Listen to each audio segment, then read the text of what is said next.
Sixers in play this offseason. Michael Kaskey-Blomain writes about it at 973ESPN.com. They are going to be attached to a bunch of shooters, Pete Thompson. They want a guy that can hit the J from way downtown, like Hersey Hawkins back in the day. The pride of Bradley. He's nice the reference. last guy that I can remember that was a consistent three. Dana Barros could hit the three. Okay. Dana Barros made an all-star game. You're forgetting my guy from Creighton. He was okay, too. He was. Kyle Korver was pretty good.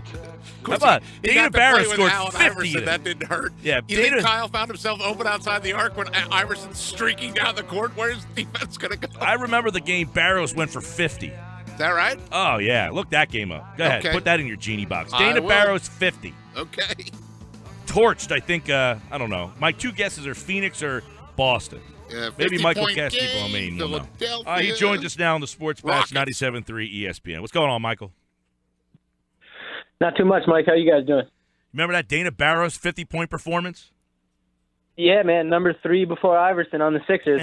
Can't never forget Dana. Yeah, man. I think he was most improved player in the NBA that year. The days. March 14th of 1995, by the way, for y'all. The days of cheering for guys like Dana Barros and hoping they get you to the 8th seed. Michael, yeah, exactly.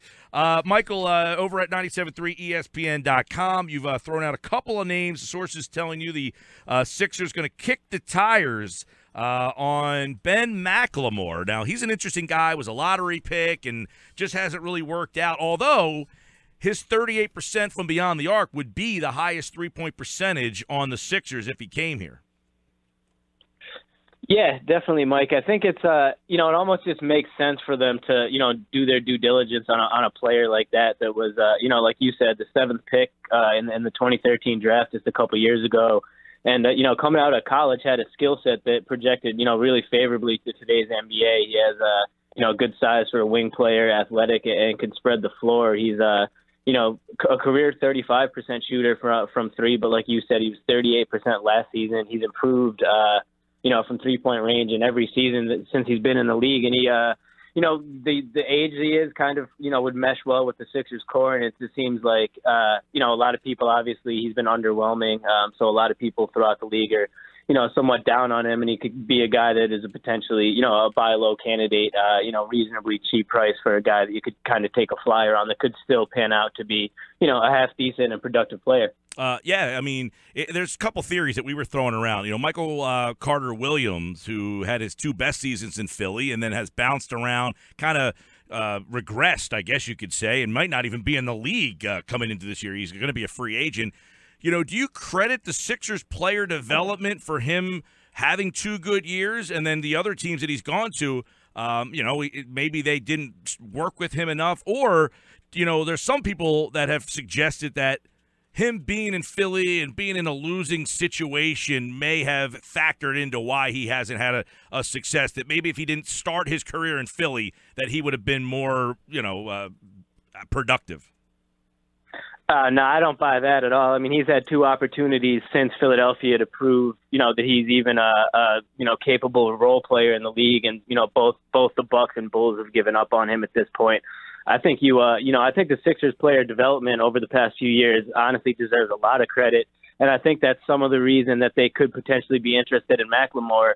That's a guy that obviously it hasn't worked out in Sacramento, but unlike Philly, Sacramento is not a place that's been, known for their player development over the past couple of years. I think the Sixers feel as though, if there's any place in the league right now that a young guy, that has expectations in the league could fit in and develop, it would be with other young, developing players under a passionate coach like Brett, who focuses on player development. I mean, you could look, KJ McDaniels is another guy who, obviously was only with the Sixers for a short period of time, but he experienced his best success, in the league with the Sixers. He's bounced around since. Robert Covington obviously was with the Rockets organization before he came to Philly, and the Philly kind of really unlocked his talents. Over Sean, a 2nd-round pick. I think there's a bunch of guys. Nick Stauskas, obviously from the Kings, has improved somewhat since he came here. So I think that there's definitely something to the fact that the player development on the Sixers it has been solid over the past couple of years, certainly. Hey, Michael, how about J.J. Redick? What do you think the chances are that they make a run at him? And would you rather prefer him or McLemore when you take into account money, age, and fit? Hey, Pete, that's a great question. I'm pretty positive that the Sixers will absolutely make a run at J.J. Redick. They have the money, especially in the short term. You know, the team isn't necessarily looking to bog down their salary cap space for the long term, knowing that they have an Embiid extension coming up, obviously a Simmons extension down the road, now Fultz, guys that they're going to want to have the money to be able to keep long term. But in the short term, when these guys are still on their rookie deals and the Sixers have a lot of space, they'd be willing to, pay, potentially even overpay for a guy that they think would fit what they need and could also serve as a good veteran guy off the court. JJ would be a perfect example of that. I think that, they would certainly be willing to offer him, whatever the market is really dictating for his services at this point. Obviously, I don't really have any inner knowledge of his camp, so I don't know what, how he would feel about coming to the Sixers or if he's looking for a team that's slightly more of an immediate contender. But, I definitely think there'll be interest on the Sixers' part. And I think, personally, I'd probably rather they look toward McLemore just because I think he would be a bit cheaper. And, he's certainly been underwhelming, but I think he's a guy that could potentially develop into something with, the talent that the Sixers have assembled. I think it's a guy that you could buy low and potentially build up into, not necessarily an all-star as maybe some had once projected for him, but a serviceable guy, much like they did with, say, Robert Covington. How about an Iggy reunion? Do the Sixers have any interest in bringing back Andre Iguodala? Is he a good fit? Yeah, that's another name that has received, some reports that the Sixers would be interested. I don't see the fit there quite as much. I mean, obviously, Iguodala's talent speaks for itself. He's a guy that could really fit any team. But it seems at this point in his career, kind of like he was with the Warriors, he just seems like he's, kind of ready-made or made for a team that's, kind of ready to contend right now. I'm not sure, exactly what his aspects as far as leadership are. He was a lot younger of a player that was kind of looked to be the face of the franchise when he was here, the first time around. It didn't necessarily go well. I think he's, obviously developed as both a player and a guy off the court since then, but I'm not sure, necessarily if he's a guy that's really going to come in and want to embrace the idea of, developing some of these other guys beneath him. With that said, his skill set would obviously fit on the Sixers coming off the bench. So, I think that's another name that they'll certainly look into this offseason, but ultimately I feel as though he'll probably, want to look elsewhere, maybe for a team that's a little bit more ready to contend in the next couple seasons.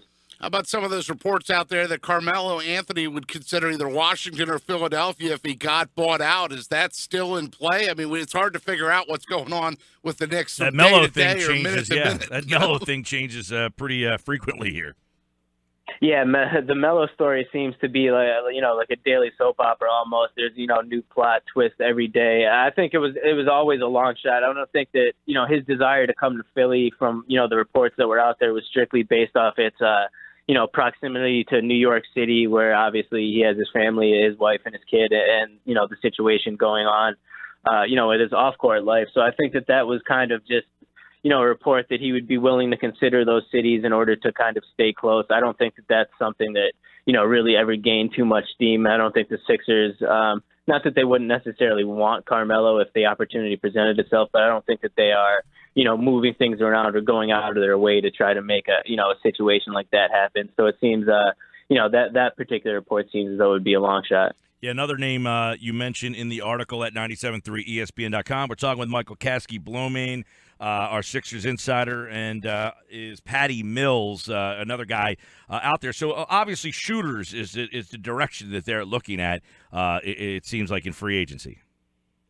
Yeah, pretty much, Mikey. You got it right on the head. I think they're looking to surround, their young playmakers now in Simmons and Fultz with guys that, can spread the floor, play a little defense and just fit that prototypical, wing position. Another name that I heard this morning that could potentially, probably wouldn't draw too much interest from the fan base, but is a guy that could potentially fit would be Aaron Aflalo. He's a guy that's bounced around the league a few times, but he's a wing player that brings some hard-nosed defense, can spread the floor a little bit, and would probably be relatively cheap.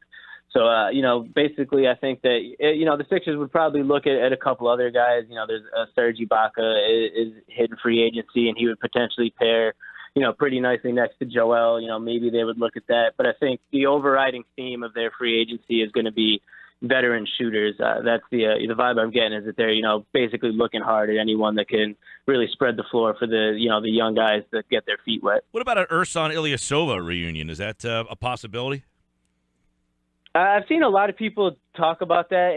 On the floor it would fit, I guess. Obviously he played, pretty well during this half season he was here last year. I think that, at the time when he was not, when they decided to let him go at the trade deadline, it was, they weren't really in agreement about the long-term future. I think he was looking for a little bit longer of a deal, at this point in his career, where the Sixers, as we kind of touched on, they're looking to keep the cap space open for the long term. I think they would potentially be willing to bring Ersan back. I know that Brett was a big fan of him, both on the floor and in the locker room when he was here. He did a great job, obviously, working with, Dario and helping him develop his game. So I think they would be willing to look at it, but it would have to be in a, a more short-term scenario, whereas, the vibe that I got when Ersan was leaving, when initially was traded from the team, was that he was looking for, something with a little more stability and a more long-term situation. By the way, check out the Sixers Summer League schedule. We have it posted now at 97.3ESPN.com. They will be on TV frequently in the Summer League. That starts Monday night in Utah. They will also be in the NBA Summer League, which is out in Vegas. Markelle Fultz is slated to be a part of those rosters. We'll see how much they use him. Timothy Luwawu-Cabarrot, also one name that you'll recognize on that list. Michael Kaskey-Blomain is at The Real Mike KB on Twitter. Check out his Sixers stuff right now at 97.3ESPN.com. All right, bud, we'll talk soon. Thanks, fellas. Have a good one.